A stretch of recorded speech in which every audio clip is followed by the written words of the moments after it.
नमस्कार, मी विलास आव्हाड. आपण पाहताय A9 एक्सप्रेस. मित्रांनो, आज बारामतीमध्ये नमो रोजगार मेळाव्याच्या निमित्तानं मुख्यमंत्री आणि उपमुख्यमंत्री या नमो रोजगार मेळाव्याला उपस्थित राहून याचं उद्घाटन करणारे अनेक विविध कार्यक्रमाचं नियोजन सरकारी पातळीवर येते. आणि हा कार्यक्रम बारामतीमध्ये असल्यामुळं येथील राज्यसभेचे खासदार, ज्येष्ठ नेते आणि या देशाचे माजी कृषी मंत्री शरद पवार यांनी जे काही आदरातिथ्य दाखवलं की मुख्यमंत्री येतात ते, दोन्ही उपमुख्यमंत्री येतात ते, मग त्यांनी हा कार्यक्रम संपल्यावर आपल्या घरी गोविंद बागेत जेवण करण्यासाठी यावं. मग आमंत्रणाचा लखोटा जयंत पाटलांकरवी मुख्यमंत्र्यांक पाठवला.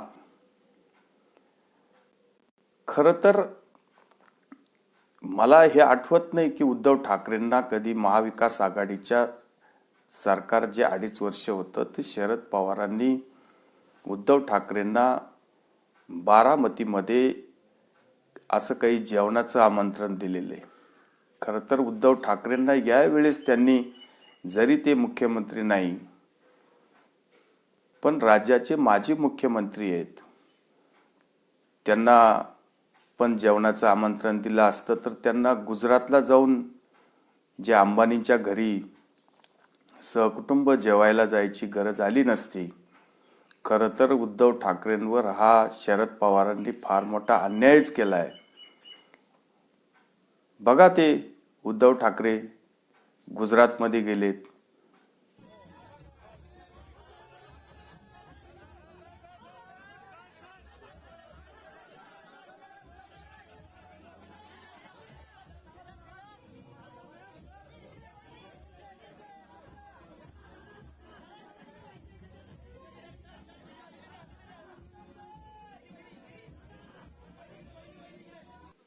रोज उठून गुजरात्यांवर गरळ ओकायची. महाराष्ट्रातले उद्योग गुजरातला गेले. उद्धव ठाकरे पण गुजरातला जेवायला गेलेत, सहकुटुंब गेलेत. खरं तर राज्याचं बजेट सेशन चालू आहे, अधिवेशन चालू आहे.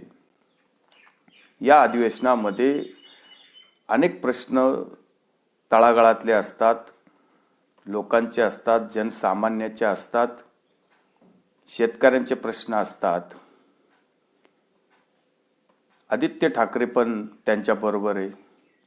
ते विधानसभेचे आमदार आहेत. उद्धव ठाकरे विधान परिषदेवर आहेत. बाहेर तुम्ही पत्रकार परिषदा घेऊन अनेक प्रकारचे आरोप सरकारवर करतात.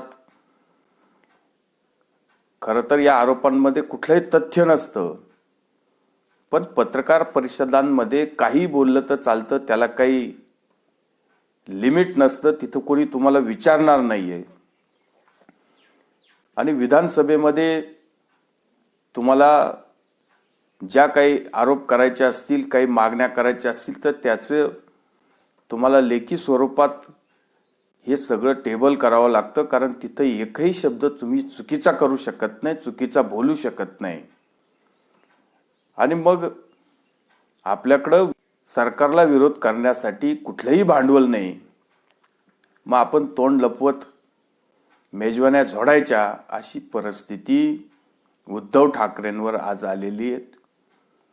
आणि दुसरीकडं बाकी ज्या शरद पवारांनी अनेक प्रकारचे गंभीर असे आरोप एकनाथ शिंदेंवर केले असतील, फडणवीसांवर केले असतील किंवा अजित पवारांवर केले असतील, अगदी उद्धव ठाकरेंच्या भाषेमध्ये गद्दार एकनाथ शिंदेंना मिंदे सरकार, खोके सरकार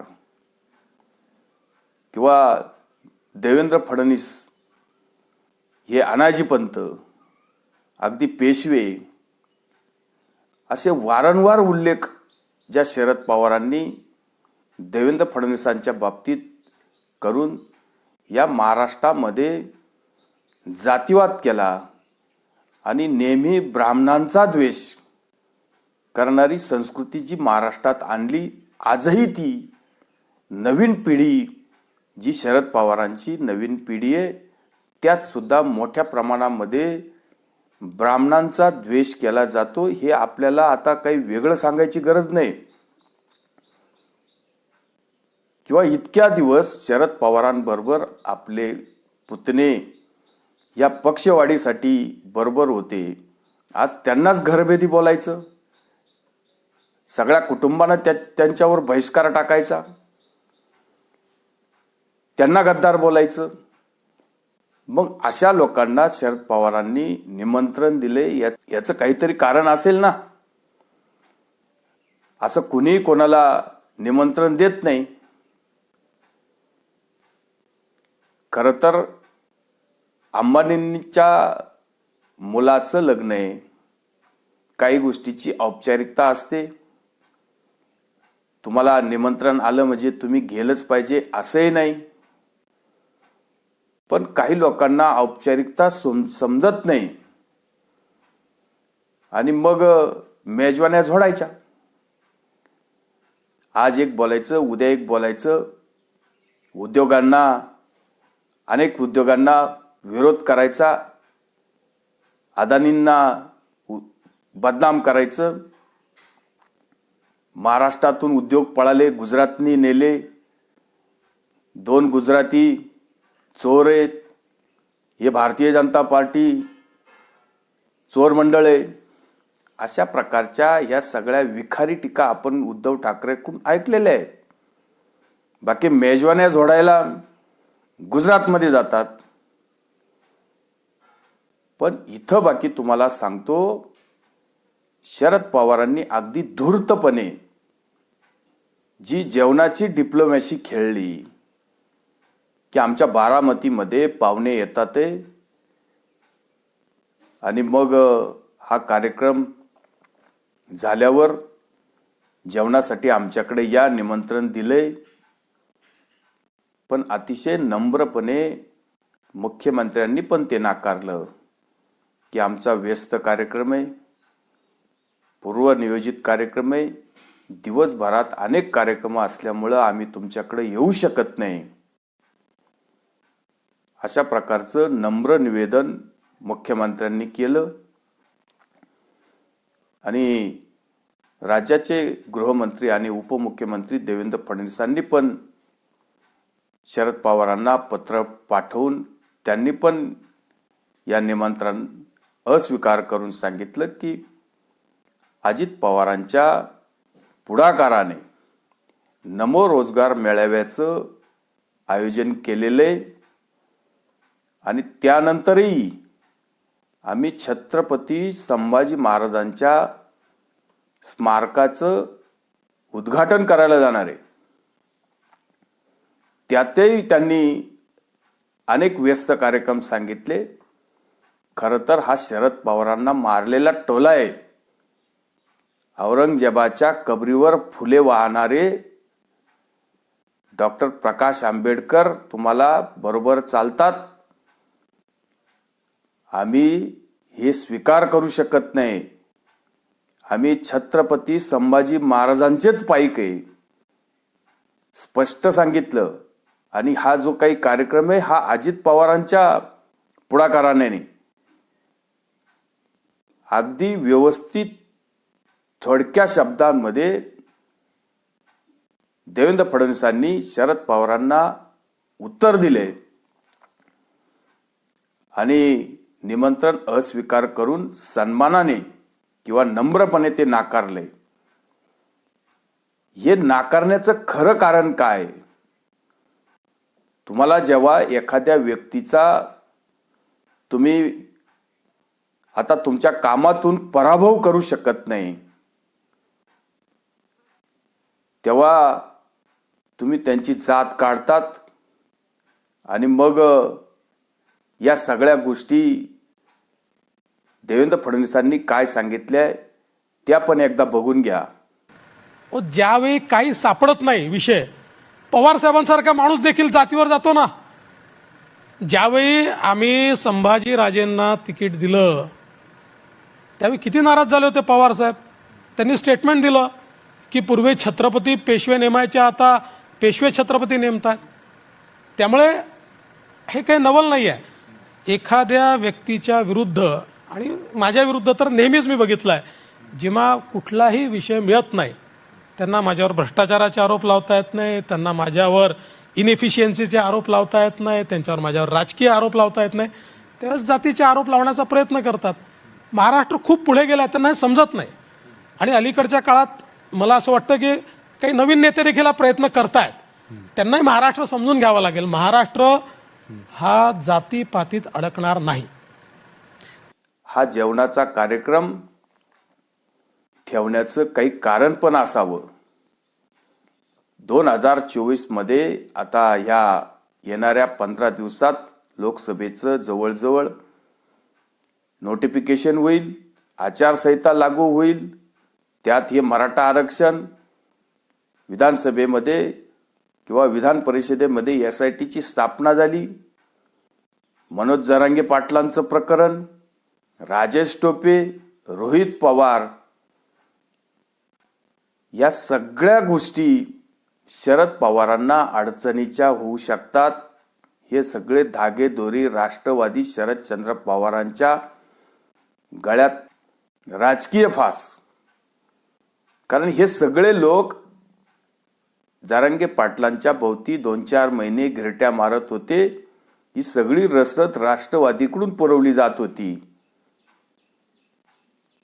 हे आता काही लपून राहिलेलं नाही. मग कुठंतरी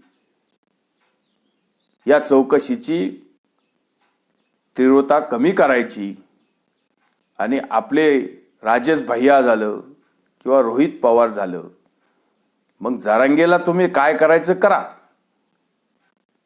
पण पवार फॅमिलीला हात लागता कामा नये. इतकंच या डिप्लोमॅसीमध्ये शरद पवारांच्या निमंत्रणामध्ये काही गोष्टी दडलेल्या आहेत. आणि दुसरं, आता सामना सुप्रियाताईंचा आणि सुनेत्राताईंचा आहे. आता इथं बाजू तर अजित पवारांची जड आहे. सुप्रियाताई सुळे या अजित पवारांच्याच प्रचारावर, अजित पवारांच्याच कामावर किंवा अजित पवारांच्याच जीवावर इतक्या दिवस खासदार झाल्या. आता मतदारसंघामध्ये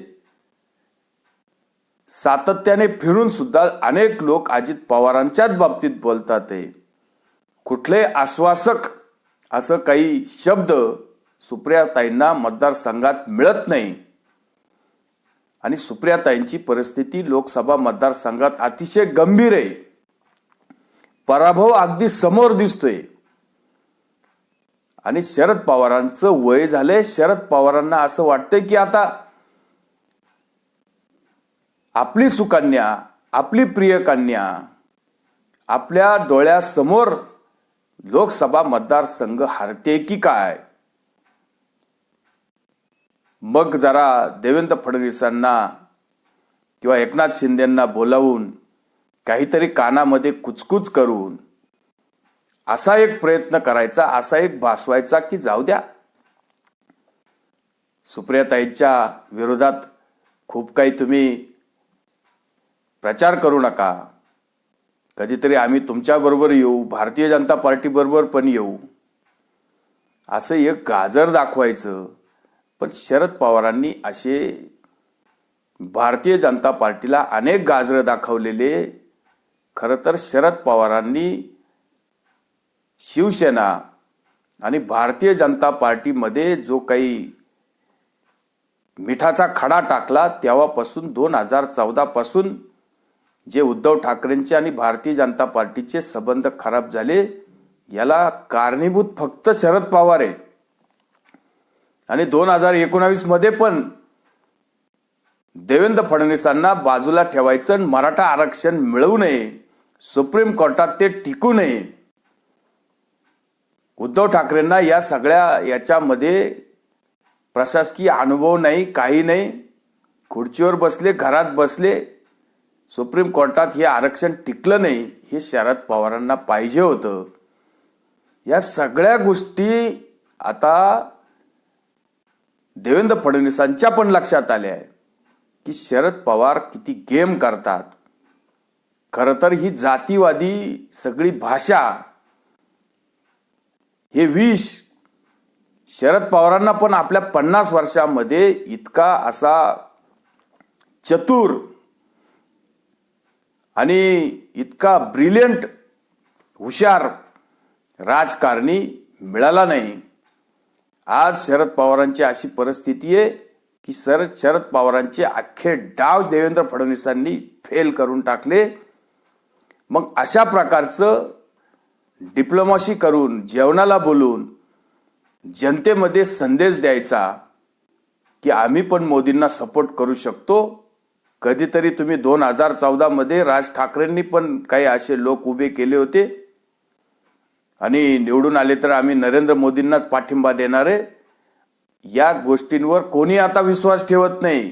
भारतीय जनता पार्टी आणि राष्ट्रवादी अजित पवार गटाचे संबंध खराब करायचे, आपल्या मुलीला अलगत आपलं खासदार करायचं, हा एकमेव डाव शरद पवारांचा आता काही उघड होण्यापासून काही वाचला नाही. आणि अगदी बरं केलं एकनाथ शिंदेंनी पण आणि देवेंद्र फडणवीसांनी पण शरद पवारांचं हे लबाडाचं जेवण नाकारून अतिशय योग्यपणे आणि योग्य दिशेने पत्र लिहून त्यांचं जे काही आमंत्रण अस्वीकार केले, त्याच्यामुळं राज्यातली काही जनता जी तुमच्यावर नाराज झाली असती ती आता होणार नाही. कारण अशा प्रकारचं निमंत्रण आणि निवडणुकीच्या काळामध्ये जनतेमध्ये वेगळा संदेश जातो, याच्यासाठी कुठंतरी थांबलं पाहिजे. ही गोष्ट देवेंद्र फडणवीसांनी, एकनाथ शिंदेंनी आणि अजित पवारांनी दाखवून दिली. बाकी चर्चा होत राहतील. कुणी शरद पवारांना असं म्हणेल की पाहुण्यांचं स्वागत करण्यासाठी शरद पवारांनी चांगली गोष्ट केली होती, यांनी बाकी ती टाळली. या सगळ्या गोष्टी राजकारणात शक्य, टीका टिप्पणी ह्या होत राहतील. याच्यावर आपण सविस्तर परत एकदा एक व्हिडिओ करू. तुर्तच थांबतो.